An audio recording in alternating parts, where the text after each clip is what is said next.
Alright, let's dive into this AFL Round 22 action, but I'm gonna do it my way. No play-by-play recap, just pure analysis and hot takes. Here we go. First off, let's talk about that GWS Giants vs Gold Coast game in Canberra. Personally, I think scheduling a match in Canberra in the middle of winter is just begging for chaos. And guess what? It delivered. The conditions were brutal, wet, wild, and straight up miserable. But here's the thing, this kind of weather doesn't just test players' skills, it exposes their mental toughness. What many people don't realize is that these conditions can flip the script entirely. A team like the Suns, who aren't exactly known for their grit, came out swinging early. Ben King's goal in those conditions? That's not just skill, that's mindset. And the Giants? They looked sloppy going forward, but Toby Greene's goal later on was a reminder that class can still shine, even in the mud.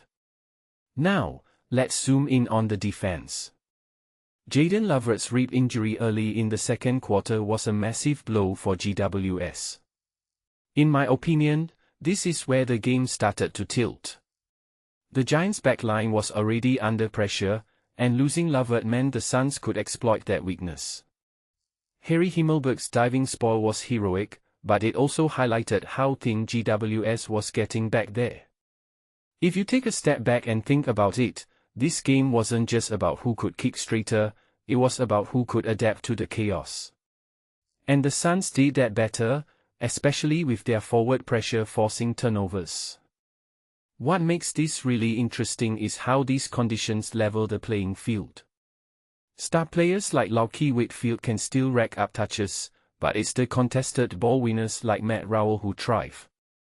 Rowell's 4 clearances in those conditions? That's the kind of stuff that wins you games when the weather's against you. From my perspective, this game wasn't just about the final score, it was a masterclass in how weather can dictate strategy.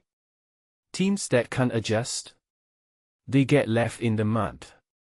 Now, let's shift gears to the bigger picture. The AFLW season opener between Strathclyde and Carlton is a massive deal. It's not just another game, it's a statement. The fact that it's a doubleheader with the men's teams shows how far women's footy has come. But here's the deeper question, are we doing enough to promote these games? Personally, I think the AFL could be doing more to hype these matchups. The talent is there, the storylines are there, we just need the spotlight. If the AFLW can get the same level of coverage as the men's league, it's not just good for the sport, it's transformative. Lastly, let's talk about Collingwood's push for the top 8. Their game against West Coast in Perth is a must-win, but here's the thing, the Pies have been inconsistent this season. In my opinion, their success hinges on whether they can bring the same intensity they showed earlier in the year. West Coast, on the other hand, has nothing to lose. They're playing spoiler, and that's a dangerous position to be in. What this really suggests is that Collingwood can't afford to underestimate anyone, especially not in Perth. If they slip up here, their finals hopes could be over before they even get started. So, what's the takeaway?